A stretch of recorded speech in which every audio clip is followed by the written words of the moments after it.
Allô tout le monde! Donc aujourd'hui, je vais vous montrer le cours du 6 mai 2020. Si vous n'avez pas encore fait le cours du 5 mai, je vous conseille d'aller le regarder et d'aller faire les travaux qui y sont associés.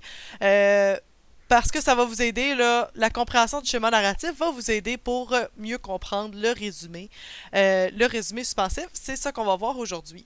Donc, on va voir toutes les parties du résumé. Je vais vous remontrer les notes de cours que vous avez peut-être déjà vues. On va les travailler ensemble et ensuite, je vais vous parler des deux travaux que vous allez avoir à faire en lien avec ça. Un qui sera corrigé dans la vidéo de vendredi. Donc, tout d'abord, juste un petit rappel sur comment aller chercher les fichiers que j'utilise dans la vidéo ici.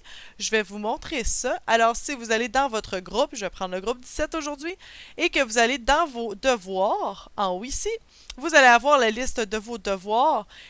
Pour le moment, je sais que vous, ça ressemble pas exactement à ça, mais c'est pas grave. Vous allez avoir les fichiers là, qui sont dans chacun des devoirs.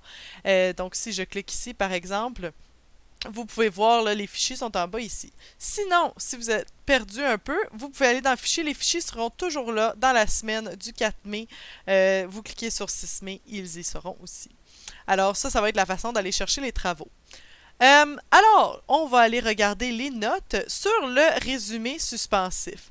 Donc, c'est ça qu'on va regarder aujourd'hui. Plus en détail, là, mon sauvegarde ne fonctionne pas. C'est triste.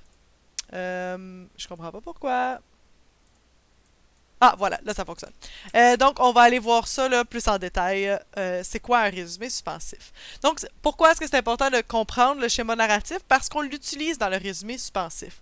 Au fond, le résumé suspensif, c'est un peu comme qu'est-ce qu'on retrouve dans la quatrième de couverture d'un roman. C'est pour inciter le lecteur à lire le roman. Donc, évidemment, éventuellement, vous allez avoir à écrire vous-même un résumé suspensif, mais pour le moment, on va juste aller analyser et identifier les différentes parties. Alors, la première étape de comment écrire un résumé suspensif, c'est la présentation de l'œuvre. Okay? Donc, dans cette partie-là, vous allez avoir à faire le sujet amené. Vous vous rappelez dans le texte courant, comment est-ce qu'on avait vu comment faire un sujet amené? Vous amenez le sujet là, en parlant, par exemple, en mettant une phrase pour piquer la curiosité du lecteur, inclure le thème ou le genre de l'histoire, et évidemment, à la fin, parler de l'œuvre en tant que telle, donc nommer le titre de l'œuvre. On a des exemples ici. Alors, avez-vous voulu faire un voyage dans un pays qui vous est inconnu? Dans le roman L'Intouchable aux yeux verts, Camille Bouchard nous plonge au cœur de l'Inde en même temps qu'un jeune adolescent québécois. Alors, on voit ici que notre résumé, le début de notre résumé suspensif, aborde une question, alors qui permet au lecteur de se poser lui-même la question et qui va l'inciter à lire le restant de notre résumé. Et finalement, on nomme aussi notre œuvre ici avec l'auteur. Donc, on présente l'œuvre, en fait, dans la première partie. OK? J'espère que ça va jusqu'à présent. Encore une fois, je ne peux pas vous poser de questions. Deuxième étape de notre résumé suspensif, c'est la situation initiale. Alors, la situation initiale, on l'a vu, ça présente le qui, le quoi, le où et le quand. Une bonne façon de commencer votre situation initiale, c'est en appliquant le c'est l'histoire de Jean-Paul qui au début ne savait pas ce qui se passait dans sa vie. Donc on va vraiment juste établir en une ou deux petites phrases notre situation initiale. Ensuite, l'élément déclencheur, je ne vais pas passer trop de temps là-dessus, c'est ce qui vient perturber notre histoire.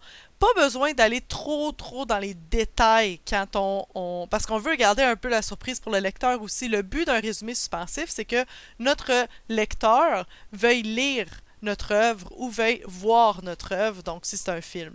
Alors, on annonce notre élément déclencheur. Finalement, on a aussi les péripéties. Alors, on en nomme une ou deux péripéties assez rapidement. On en résume quelques-unes. On ne veut pas tout dévoiler qu'est-ce qui se passe dans le roman. Alors, par exemple, si on continue avec l'exemple de l'Intouchable aux yeux verts, Dominique doit apprendre à vivre dans cette ville chaotique. Alors, il boit l'eau du Gange, se lie d'amitié avec la jeune fille. Alors, on nomme quelques péripéties que nos personnages doivent traverser pour trouver une solution à leur élément déclencheur. Évidemment, ça se peut qu'ils n'en trouvent pas, mais c'est pas dans le résumé suspensif qu'on va retrouver ça. Parce qu'à la fin, on finit avec un peu de suspense. On veut pas que le lecteur sache comment ça se termine. Alors, on finit avec une question ou une phrase qui laisse le lecteur dans le questionnement. Alors, arrivera-t-il à s'en sortir? C'est une façon qu'on peut terminer notre résumé suspensif. Alors, si je résume rapidement, première étape, présentation de l'œuvre. Deuxième étape, situation initiale. Troisième étape, élément déclencheur. Quatrième étape, péripétie. Et dernièrement, suspense. On a un exemple en bas ici. On va aller le revoir ensemble. Je vais utiliser des couleurs là, pour aller identifier les différentes parties du résumé suspensif. Ça va pouvoir vous aider aussi. Alors, tout d'abord, on avait la présentation de notre œuvre. L'auteur Suzanne Fisher Staples, une journaliste qui a vécu plusieurs années au Pakistan, nous présente son roman Shabanu. Le genre littéraire de son œuvre est psychologique. Alors ici, on a notre présentation de l'œuvre. Donc si je remonte un petit peu, ça surligne pas vraiment droit. Si je remonte un petit peu, on a notre sujet amené, on parle un petit peu de l'œuvre rapidement, de l'auteur par exemple, et on donne finalement le titre. Et on parle ici du genre de l'œuvre aussi. Ensuite, cet écrit vous transportera dans un monde réaliste, mais combien différent du nôtre. Ça aussi, là, ça pourrait faire partie de notre présentation de l'œuvre. Donc, c'est pas obligé d'être aussi long que ça, mais dans le cas de notre auteur ici, c'est un peu plus long. C'est l'histoire de Shabanu, c'est supposé être un N, une fille de 12 ans habitant dans le désert du Kholistan au Pakistan. Alors ici, évidemment, on a notre... quelle couleur j'avais mis ça? En vert. On a notre situation initiale. On présente notre personnage principal. Donc, sa famille et elle sont des nomades et possèdent de nombreux chameaux. Ensuite, on a notre élément déclencheur.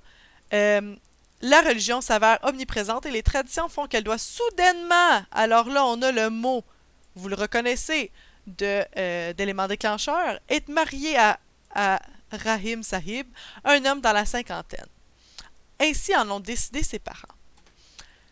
Alors, on a l'événement qui vient changer un peu le cours de sa vie. Alors, elle, ça allait bien, là. Elle vivait avec sa famille, avec ses chameaux. Puis, tout d'un coup, elle doit être mariée à un homme qui est beaucoup, beaucoup, beaucoup plus vieux qu'elle. Péripéties. Alors, dans cet exemple-là, on n'a pas énormément de péripéties.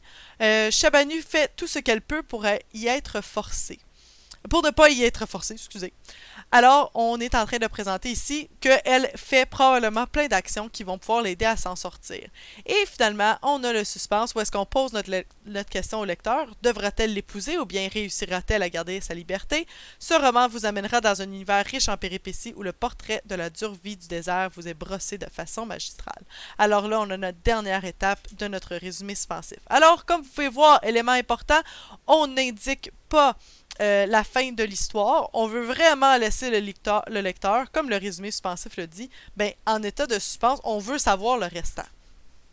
Alors, vous allez avoir accès à ces notes-là sur le résumé suspensif, ça s'appelle notre résumé suspensif, et ce que je vais vous demander de faire, c'est dans les travaux, encore une fois, dans votre Teams, donc vous retournez dans votre Teams, vous allez dans Fichier ou dans Devoir, vous allez avoir plusieurs fichiers, là.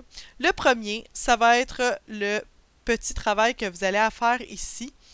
Le résumé suspensif d'un roman, c'est de faire exactement la même chose qu'on vient de faire maintenant. Donc, d'aller avec des surligneurs, identifier les différentes parties du résumé suspensif. Donc, vous pouvez avoir vos notes de cours d'un côté et vous pouvez le compléter de cette façon-là.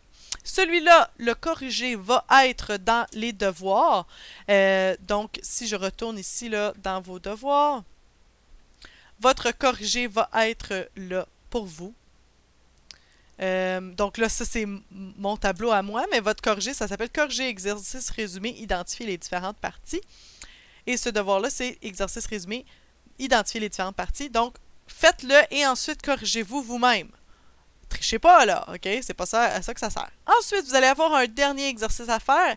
Exercice de résumé suspensif, Charlie la chocolaterie, qui est celui-là ici. Où est-ce que vous allez devoir refaire le même processus. Et celui-là, on va le corriger ensemble lors de la vidéo de vendredi. Je vais passer un petit 5 minutes là, à le corriger. Donc, vous allez pouvoir suivre en même temps la correction. Donc, pour voir si vous avez bien réussi.